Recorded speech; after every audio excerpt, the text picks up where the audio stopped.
Hello students, आज की class में हमें एक बात करनी है कि हाइब्रिडाइजेशन को हम किन ट्रिक्स के मेथड से, शॉर्टकट मेथड से फाइंड आउट कर सकते हैं। क्लास 11th में बिल्कुल नया कंसेप्ट होता है हाइब्रिडाइजेशन का, तो डिटेल्ड क्वेश्चन आते हैं। तो एक चीज़ बहुत अच्छे से ध्यान रखिएगा कि अगर डिटेल्ड क्वेश्चन में यानी लॉन्ग क्वेश्चन आंसर में आपसे क्वेश्चन पूछा गया है, हाइब्रिडाइजेशन निकालने को कहा गया है किसी मॉलिक्यूल का, तो आप वही सारे स्टेप्स फॉलो करेंगे जो लास्ट क्लासेस में हमने सीखे हैं। लेकिन कहीं पे अगर आपको बहुत क्विकली और इंस्टेंट अगर आपको हाइब्रिडाइजेशन निकालना है, ठीक है, और किसका निकालते हैं हम, सेंट्रल मेटल एटम का निकालते हैं। तो अगर हमें बहुत ही क्विकली निकालना है हाइब्रिडाइजेशन, तो कौन से शॉर्टकट मेथड्स हमारे पास हैं, कौन सी ट्रिक्स हैं जिनसे हम हाइब्रिडाइजेशन फाइंड आउट कर सकते हैं। या फिर अगर आपसे पूछा जाए कि किसी मॉलिक्यूल का शेप क्या है, उसकी ज्योमेट्री क्या है, तो भी उसके लिए आपको हाइब्रिडाइजेशन का पता होना बहुत ज़रूरी है, राइट। तो अगर शेप या ज्योमेट्री किसी भी मॉलिक्यूल की, आयन की हमें प्रिडिक्ट करनी है, तो state of hybridisation central metal atom का हमें निकालना या जानना बहुत ज़रूरी है। और प्रैक्टिस अगर आपकी हो जाएगी तो विदाउट पेन पेपर भी आप हाइब्रिडाइजेशन को कैलकुलेट कर सकते हैं। क्या चीज़ आपको आनी चाहिए, आपको बस इतनी इन्फॉर्मेशन होनी चाहिए कि जो पर्टिकुलर एटम इन्वॉल्व है, जो सेंट्रल मेटल एटम की तरह बिहेव कर रहा है, उसका एटॉमिक नंबर कितना है और उसकी वैलेंस शेल में कितने इलेक्ट्रॉन्स होंगे। अगर इतनी चीज़ आपको आती है और आप थोड़ी प्रैक्टिस कर सकते हैं, तो आप बिना पेन पेपर के भी हाइब्रिडाइजेशन को कैलकुलेट कर सकते हैं, मॉलिक्यूल की ज्योमेट्री या शेप बता सकते हैं। और लास्ट क्लास में हमने ज्योमेट्री और शेप में डिफरेंस भी समझ लिया कि ज्योमेट्री और शेप में क्या डिफरेंस होता है, राइट। तो हम बात करते हैं ट्रिक्स की। तो आज की क्लास में हम दो ट्रिक्स की बात करेंगे। हम फर्स्ट ट्रिक या फर्स्ट मेथड लिख लेते हैं। फर्स्ट मेथड एक फॉर्मूला है, राइट। उस फॉर्मूला की हेल्प से हम क्या कर सकते हैं, जितनी भी ऑर्बिटल्स इन्वॉल्व हैं हाइब्रिडाइजेशन के प्रोसेस में, हम वो नंबर फाइंड आउट कर सकते हैं, राइट। तो फॉर्मूला क्या है, Z is equal to 1/2 V plus M minus C plus A, right.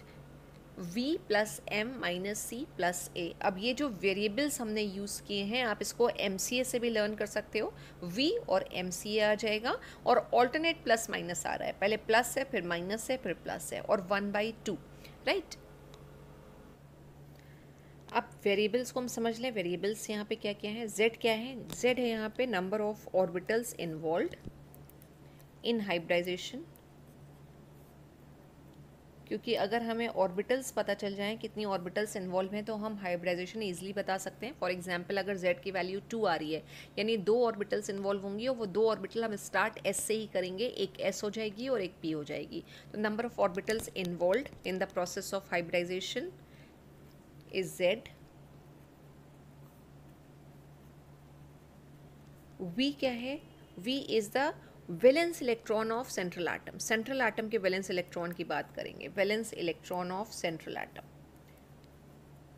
यानी उसके वैलेंस शेल में कितने इलेक्ट्रॉन प्रेजेंट हैं। तो valence electron of central atom. Next है M।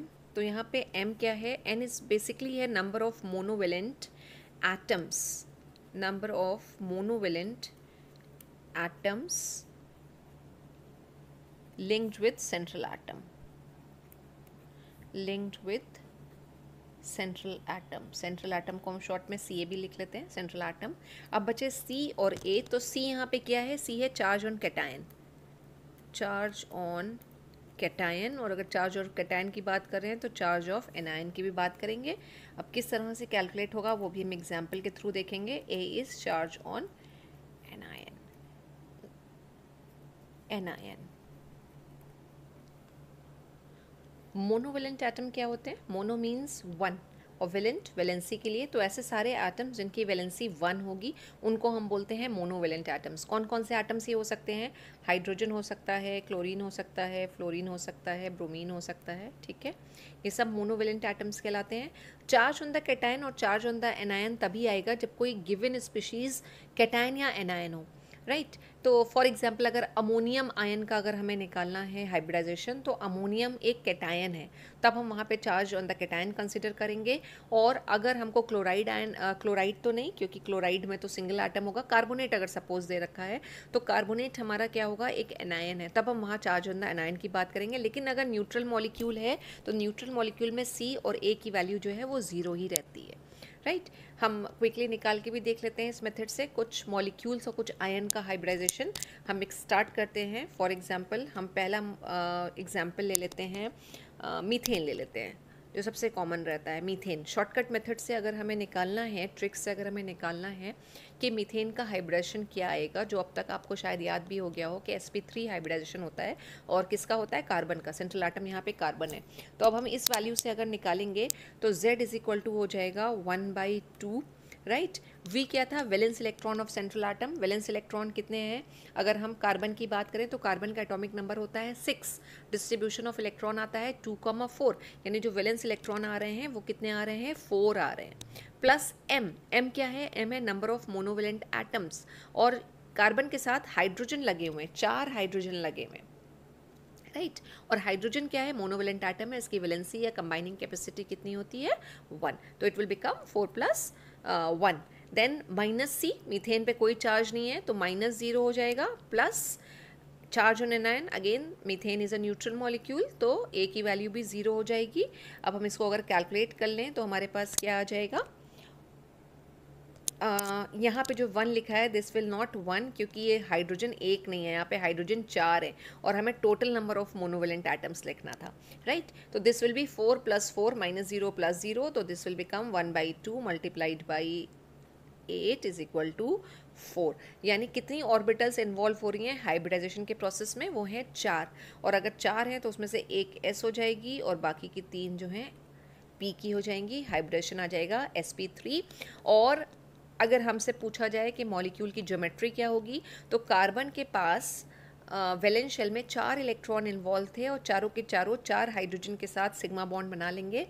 Loan pair of electron कोई भी नहीं बचेगा कार्बन के पास, तो जो ज्योमेट्री होगी वो रेगुलर ज्योमेट्री कहलाती है एज पर हाइब्रिडाइजेशन, और वो क्या आती है, टेट्राहेड्रल, राइट। तो हमने डिटेल्ड कुछ भी नहीं किया हाइब्रिडेशन निकालने के लिए कि हमने कार्बन का ग्राउंड स्टेट कॉन्फ़िगरेशन लिखते हैं, एक्साइटेड स्टेट कॉन्फ़िगरेशन लिखते हैं और उसके बाद हम दिखाते हैं हमने शॉर्टकट मेथड से निकाल लिया। Let's take another example. और अब हम एग्जांपल ले लेते हैं PCl5 का, फॉस्फोरस पेंटाक्लोराइड। सेंट्रल आटम इसमें कौन सा होगा, P। Z की वैल्यू निकालनी है तो 1/2, ठीक है। और सबसे पहले क्या आता है, V, वैलेंस शेल के इलेक्ट्रॉन। तो फॉस्फोरस की वैलेंस शेल में कितने इलेक्ट्रॉन होते हैं, 5, एटॉमिक नंबर होता है 15, तो 2, 8, 5 आ गए। प्लस कितने मोनोवेलेंट एटम इसके साथ एडेड हैं, 5 Cl एडेड हैं, तो 5 + 5 हो जाएगा, कोई कैटायन नहीं है, -0 + 0, मतलब अगर नहीं भी लिखते हैं तो चलेगा, राइट। और दिस विल बिकम 1/2 इंटू 5 + 5 कितना हुआ, 10 इज इक्वल टू 5। तो जो Z की वैल्यू आ रही है वो आ रही है 5, और अगर Z की वैल्यू 5 है तो हम S से स्टार्ट करेंगे। S कभी भी 2, 3 नहीं होती, क्योंकि S में सिर्फ एक ही ऑर्बिटल आती है, उसमें 2 ही इलेक्ट्रॉन्स आते हैं। P में 3 है, क्योंकि P की कैपेसिटी सब शेल की है 6 इलेक्ट्रॉन को अकोमोडेट करने की, तो P में 3 ऑर्बिटल्स होती हैं। तो आउट ऑफ 5 एक S हो गई, 3 P हो गई, 4 ऑर्बिटल्स हो गई, और नेक्स्ट कौन सी होगी, D आ जाएगी।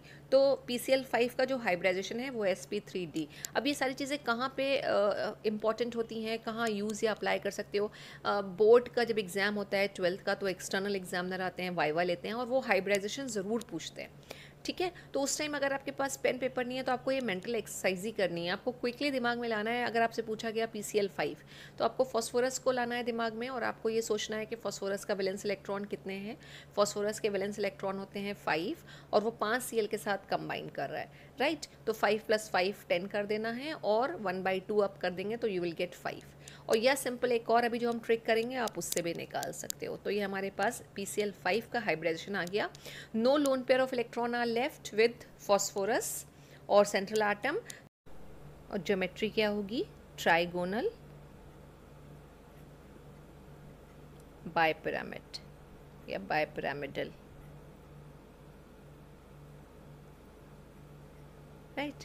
एक और मॉलिक्यूल ले लेते हैं, न्यूट्रल मॉलिक्यूल का एग्जाम्पल ले लेते हैं, XeF4।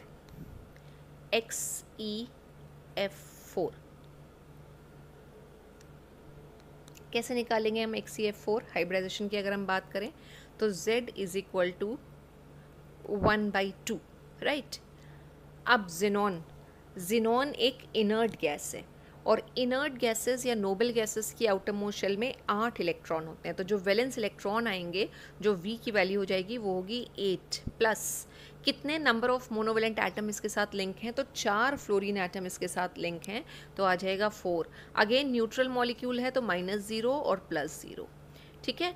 1/2 और 8 इंटू 8 + 4 इज इक्वल टू 12। तो वैल्यू कितनी निकल के हमारे पास आई 6। अब 6 के केस में हम लिखना शुरू करें कौन कौन सी ऑर्बिटल्स इन्वॉल्व होंगी। एक तो S हो जाएगी, 3 P हो गई तो sp3, 4 टोटल ऑर्बिटल हो गई, 2 बच रही हैं, 2 किसकी होंगी D की। तो बिल्कुल सिंपल से मेथड से हमने XeF4 का भी हाइब्रिडाइजेशन निकाल लिया कि sp3d2 हाइब्रिडाइजेशन आएगा। यही हम फॉर्मूला अप्लाई कर लेते हैं अब एक कैटायन और एक एनायन पे कि किस तरह से हम कैटायन और एनायन के हाइब्रिडाइजेशन निकालेंगे इस मेथड से। फोर्थ हम एग्जाम्पल ले लेते हैं एक कैटायन का और वो कैटायन है H3O+, जिसको हम कहते हैं हाइड्रोनियम आयन। अब इस टाइम तक आपको फॉर्मूला याद होना चाहिए कि फॉर्मूला क्या था, Z इज इक्वल टू 1/2। और मैंने आपको बताया कैसे आप तरह का याद रखेंगे, V और MCA और प्लस माइनस प्लस ऑल्टरनेट करके आना है, ठीक है। तो 1/2। अब वैलेंस शेल ऑफ इलेक्ट्रॉन हम यहाँ पे किसके लेंगे, सेंट्रल मेटल एटम कौन सा होगा हमारा, ऑक्सीजन। ऑक्सीजन की वैलेंस शेल में होते हैं 6 electron, right. Number of monovalent atom 6 के बाद पहले आएगा हमारे पास यहाँ पे प्लस, और मोनोवेलेंट एटम यहाँ पे कितने हैं, हाइड्रोजन 3, राइट। और फिर +C और -A वाली चीज़ होती है। तो यहाँ पे जो हमने यहाँ पे स्पीशीज़ ली है ये है एक हाइड्रोनियम आयन या फिर एक कैटायन। तो चार्ज इस कैटायन के ऊपर कितना है, +1। तो हम यहाँ पे क्या करेंगे, -1, और उसके बाद फिर से प्लस आ जाएगा और एनायन नहीं है, कोई नेगेटिव चार्ज नहीं है, तो ये 0 वैल्यू हो जाएगी। अब हमारे पास क्या आ रहा है, 1/2, 6 + 3 -1, और जब हम इस पूरे को सॉल्व करेंगे तो हमारे पास वैल्यू क्या आ जाएगी, 4। और 4 के केस में हाइब्रिडेशन क्या होगा, sp3 निकल आया हाइब्रिडाइजेशन। और अब आप इसकी ज्योमेट्री भी बता सकते हैं कि इसकी ज्योमेट्री क्या होगी, राइट। वो देखना पड़ेगा आपको कि लोन पेयर ऑफ इलेक्ट्रॉन इसके पास आ रहे हैं या नहीं। अगर loan pair of electron present है तो फिर आप उसी हिसाब से ही ज्योमेट्री बताएंगे। नेक्स्ट एग्जाम्पल हम एक एनायन का ले लेते हैं SO4 2-, जिसको हम बोलते हैं सल्फेट एनायन या सल्फेट आयन है। Z की वैल्यू निकालने के लिए 1/2, और सल्फर की भी आउटर मोस्ट शेल में कितने इलेक्ट्रॉन होते हैं, वैलेंस इलेक्ट्रॉन 6, राइट। और 6 के बाद आएगा प्लस। अब यहाँ पे मोनोवेलेंट एटम, ऑक्सीजन मोनोवेलेंट नहीं है, ऑक्सीजन अपनी ऑक्टेट कंप्लीट करने के लिए उसको 2 इलेक्ट्रॉन चाहिए होते हैं, और ऑक्सीजन को हम बोलते हैं डाईवेलेंट है, यानी इसकी कंबाइनिंग कैपेसिटी जो होती है वो 2 इलेक्ट्रॉन के लिए होती है। तो मोनोवेलेंट एटम यहाँ पे कोई भी नहीं है, तो जो हम यहाँ पे M लिखते थे वो M क्या हो जाएगा, उसकी वैल्यू हो जाएगी 0, और 0 के बाद फिर हमारे पास माइनस आता है, कैटायन भी नहीं है ये, तो चार्ज क्या हो जाएगा, 0 हो जाएगा। लेकिन एनायन है और कितना चार्ज है इसके ऊपर, -2 चार्ज है, राइट। तो वो क्या हो जाएगा, माइनस प्लस हमें नहीं लिखना है, सिर्फ हमें चार्ज लिखना है, तो ये 2 हो जाएगा, ये आ गया। अब 1/2 और 6 + 0 - 0 कैंसिल हो गया, 6 + 2 क्या हो जाएगा 8, और 1/2 × 8 अगर हम करेंगे तो वी विल गेट 4, और 4 के केस में अगेन हाइब्रिडेशन क्या आ रहा है हमारा, sp3 आ रहा है। तो sp3 हाइब्रिडेशन आ गया। अब अगर हम इसकी ज्योमेट्री या शेप की बात करनी है तो फिर हमें VBT और VSEPR लेके चलनी होगी, ये देखने के लिए कि क्या सल्फर के पास इलेक्ट्रॉन शेयर करने के बाद कुछ लोन पेयर बच रहे हैं। अगर लोन पेयर बच रहे हैं तो फिर हम उसी हिसाब से ही ज्योमेट्री बताएंगे। लोन पेयर नहीं आ रहा है तो बिल्कुल हमें हाइब्रिडेशन को फॉलो करना है, उसकी टेबल को फॉलो करना है, और अगर लोन पेयर बच रहा है तो फिर हमें क्या करना है, VSEPR को फॉलो करना है। तो this is the first method to find out the hybridization of central atom through shortcut method.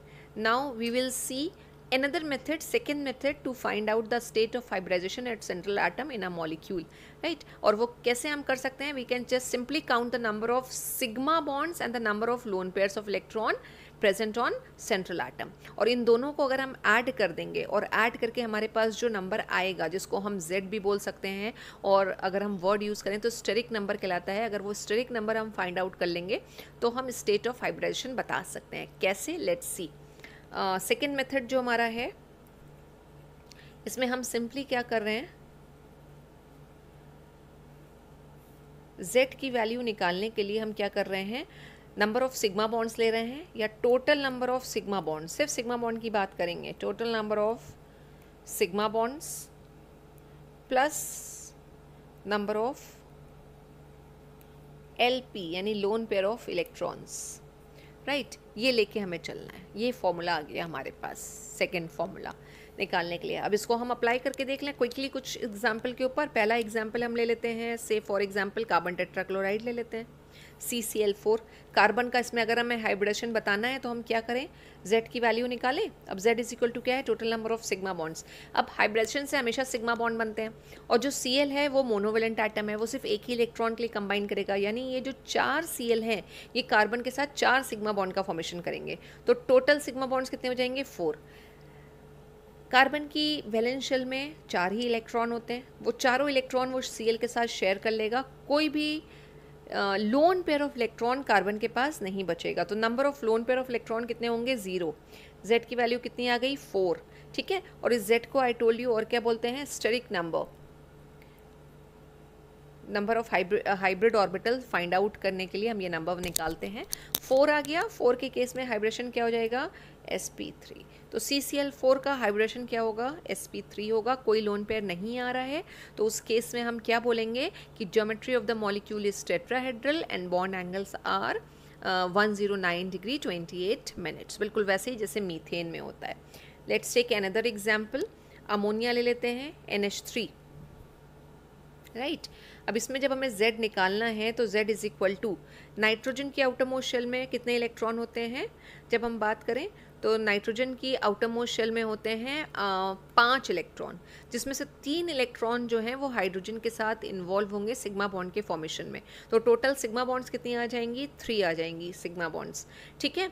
अब आई टोल्ड यू कि नाइट्रोजन के आउटर मोस्ट शेल में 5 इलेक्ट्रॉन होते हैं, 3 इन्वॉल्व हो गई, 2 इलेक्ट्रॉन बचे हैं। वो 2 इलेक्ट्रॉन क्या होंगे हमारे, एक लोन पेयर में कन्वर्ट हो जाएगा, हम 2 से डिवाइड कर दें तो नंबर क्या आ गया, फिर से 4 आ गया। और अगर 4 आ रहा है तो हाइब्रिडेशन विल बी sp3, ठीक है। लेकिन यहाँ और यहाँ में क्या डिफरेंस है, फिर से बता दें, यहाँ तो जो ज्योमेट्री आ रही है वो टेट्राहेड्रल होगी, रेगुलर ज्योमेट्री होगी CCl4 के केस में, ठीक है, और बॉन्ड एंगल भी 109 डिग्री 28 मिनट होगा। लेकिन जो अमोनिया में जब हम बात करेंगे, ठीक है, हाइब्रिडेशन तो sp3 आएगा, लेकिन लोन पेयर की वजह से इसका शेप चेंज हो जाएगा। और इसका शेप क्या होता है, ट्राइगोनल पिरामिडल होता है, टेट्राहेड्रल नहीं होता।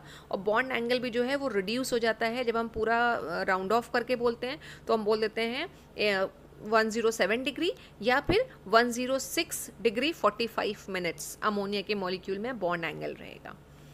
लेकिन हाइब्रिडेशन सेम है दोनों में, sp3, राइट। वाटर मॉलिक्यूल जो हम पहले भी कर चुके हैं, शॉर्टकट मेथड से अगर हम निकाल लें उसका हाइब्रिडेशन तो क्या आएगा, Z is equal to, central atom यहाँ पे क्या है, ऑक्सीजन, राइट। ऑक्सीजन की आउटर मोस्ट शेल में होते हैं 6 इलेक्ट्रॉन्स। मैं कहीं लिख के नहीं दिखा रही हूँ, लेकिन अगर आपको करना है तो आप कर सकते हैं कि ऑक्सीजन देखिए एटॉमिक नंबर कितना है, 8, 2,6, तो वैलेंस शेल में कितने इलेक्ट्रॉन आ रहे हैं, 6, जिसमें से 2 इलेक्ट्रॉन क्या करेंगे, हाइड्रोजन के साथ सिग्मा बॉन्ड बना लेंगे। तो सिग्मा बॉन्ड्स आर 2, 4 इलेक्ट्रॉन बचेंगे। 4 इलेक्ट्रॉन को हम 2 इलेक्ट्रॉन पेयर भी बोल सकते हैं, और वो इलेक्ट्रॉन बॉन्डिंग में इन्वॉल्व नहीं है तो that will be called as, या those electron pair will be called as lone pair of electron. तो how many lone pair of electrons are present, 2। Again the value of Z और steric number is 4, hybridization will be sp3। Hybridization same आता चला जा रहा है, लेकिन क्या हो रहा है, यहाँ ज्योमेट्री टेट्राहेड्रल है, लेकिन अमोनिया में ज्योमेट्री चेंज हो गई क्योंकि बॉन्ड एंगल चेंज हो गया। और यहाँ पे जो ज्योमेट्री आई थी वो थी trigonal pyramidal as per VSEPR theory. अब यहाँ पे भी वाटर में भी sp3 हाइब्रिडेशन आ रहा है, लेकिन यहाँ पे फिर से क्या होगा, अब क्योंकि 2 लोन पेयर प्रेजेंट है, यहाँ 0 था लोन पेयर, यहाँ 1, यहाँ 2, यहाँ lone pair, number of lone pair बढ़ गए। अब लोन पेयर जब बढ़ते हैं तो हमने वाटर मॉलिक्यूल का स्ट्रक्चर बनाया था, फिर से बना देते हैं कि ये आ रहे हैं, देखिए ये है, ये सिग्मा बॉन्ड हो गए 2, राइट, और ये 2 लोन पेयर, ठीक। अब हमें पता है कि लोन पेयर के रिपल्शंस जो हैं वो मैक्सिमम होते हैं, तो ये एक दूसरे को रिपेल करेंगे। स्टेबिलिटी बढ़ाने के लिए, मॉलिक्यूल की स्टेबिलिटी बढ़ाने के लिए दे विल गो अपार्ट, बहुत दूर जाएंगे, एक दूसरे को रिपल करेंगे।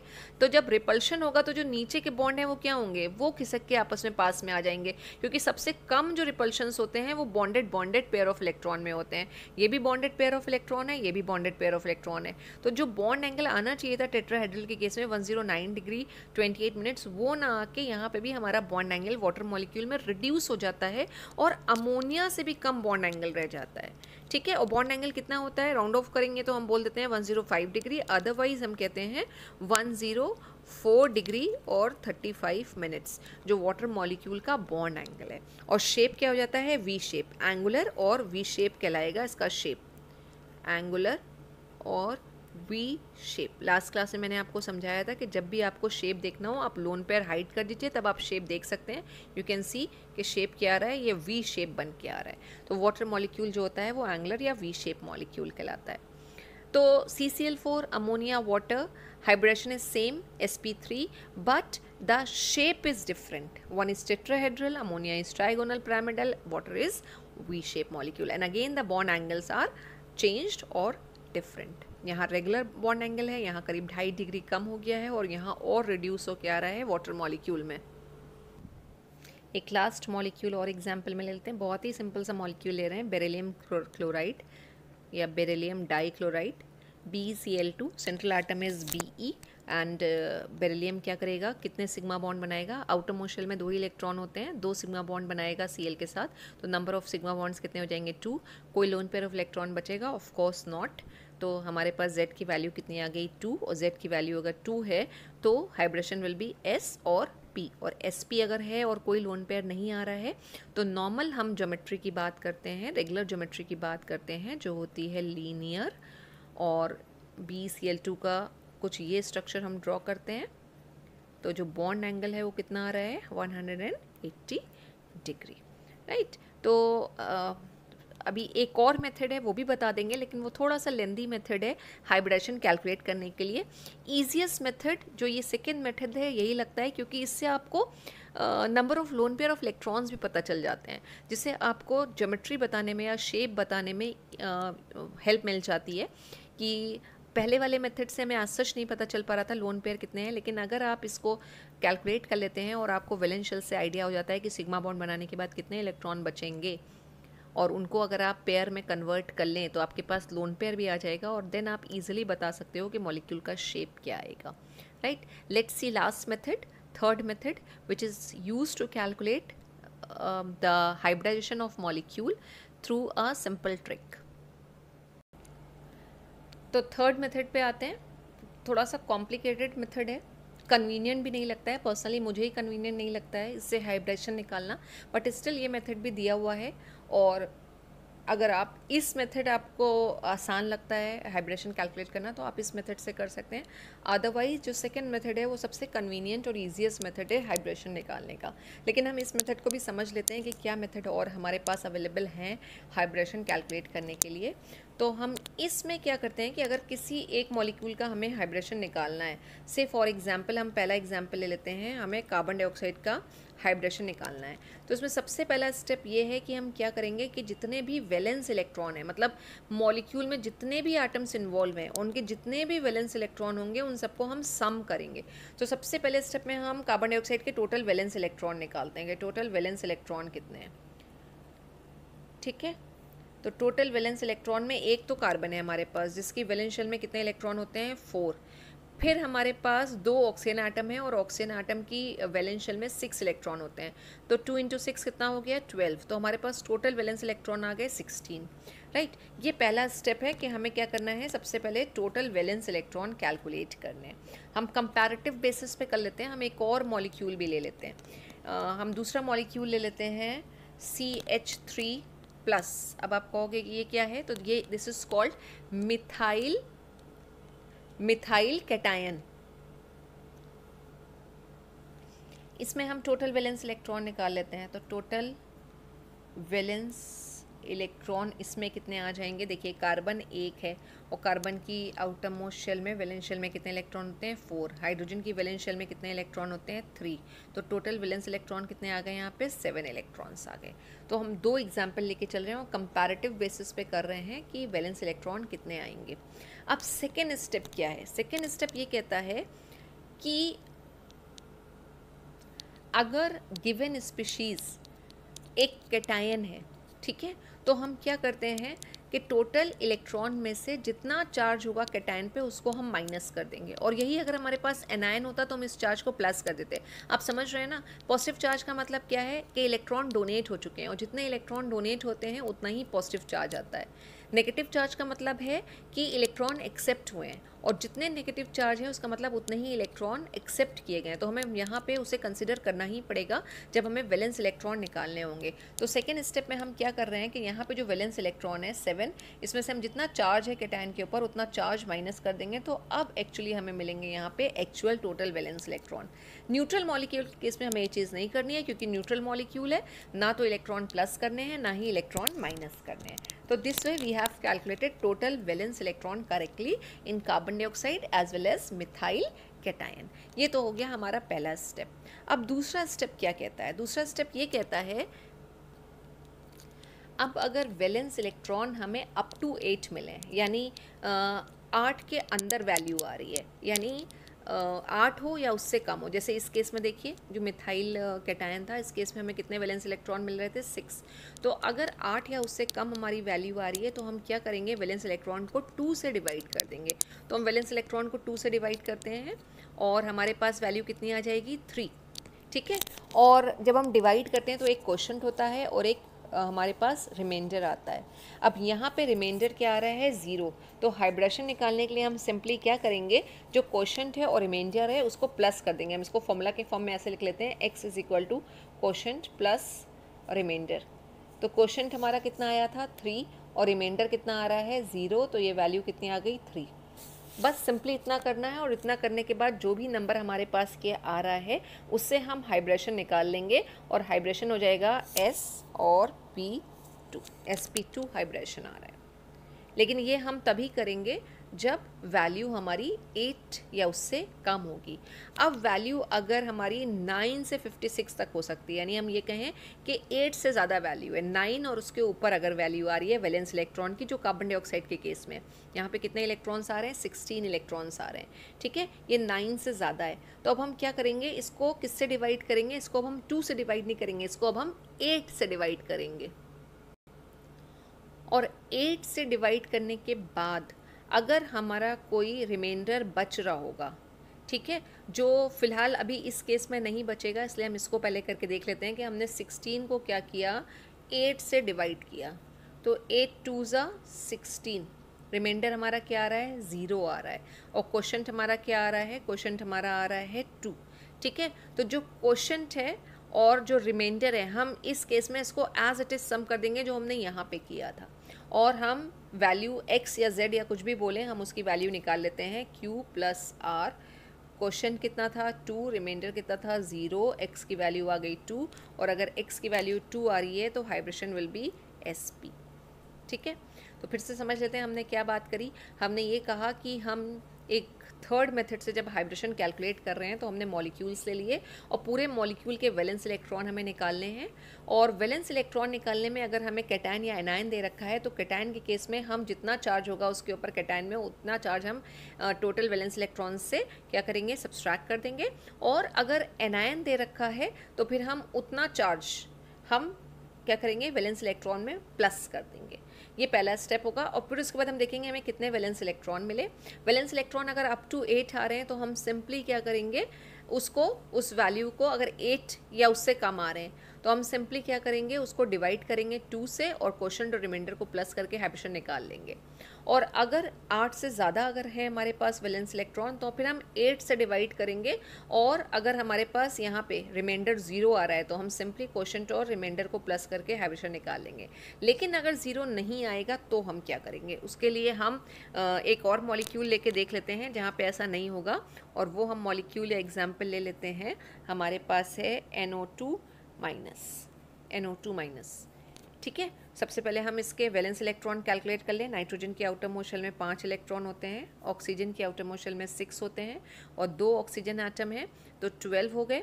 ठीक है, कितना हो गया ये 17, और इसके ऊपर एक नेगेटिव चार्ज प्रेजेंट है तो हम क्या करेंगे, जितना चार्ज होगा उसको प्लस करेंगे, तो 17 + 1 18 वैलेंस इलेक्ट्रॉन हमारे पास आ गए हैं 18 वैलेंस इलेक्ट्रॉन। ठीक है, 8 से बड़ा नंबर है ये 18, तो हम इसको क्या करेंगे 8 से डिवाइड करेंगे। 18 × 8 16, और देखिए यहाँ पे क्या हो रहा है, अभी रिमाइंडर जो है वो हमारा 0 नहीं आ रहा है, रिमाइंडर हमारा 2 आ रहा है। क्वेश्चन कितना आ रहा है, क्वेश्चन हमारा यहाँ पे 2 आ रहा है, ये क्वेश्चन हो गया हमारा और ये रिमाइंडर हो गया। तो अब अगर रिमाइंडर हमारा 0 नहीं आ रहा है तो हमें फर्दर क्या करना है, जो भी रिमाइंडर आ रहा है उसको 2 से डिवाइड करना है। ठीक है, और हमें सेकेंड क्वेश्चन निकाल लेना होगा।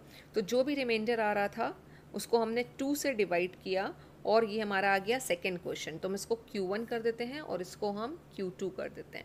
ये सेकेंड क्वेश्चन हमने निकाल लिया। अब जब हमें x की वैल्यू निकालनी है तो हम कैसे निकालेंगे, और इसी तरह से हम जो रिमाइंडर हैं उनको भी R1 R2 कर लेते हैं। यहाँ पे रिमाइंडर फर्स्ट रिमाइंडर जो आ रहा था वो 2 था और इस केस में जो हमारा सेकेंड रिमाइंडर आएगा वो अब 0 आ जाएगा। तो जब रिमाइंडर 0 आ चुका है हमारा, तो हमें सिंपली जब x की वैल्यू निकालनी है तो हम सबको प्लस करके निकालेंगे, यानी जो फर्स्ट क्वेश्चन आया था Q1 प्लस जो सेकेंड क्वेश्चन आया था Q2 और प्लस जो हमारा रिमाइंडर आ रहा है सेकेंड रिमाइंडर, इसको हम सबको प्लस करेंगे। तो Q1 कितना आया था 2, Q2 की वैल्यू कितनी आई थी 1 और R2 हमारा कितना आ रहा है 0। तो x की वैल्यू कितनी आ गई 3, और x की वैल्यू अगर 3 आ रही है तो what will be the hybridization, hybridization should be out of 3 1 will be of S and 2 will be of P, तो sp2 is the hybridization।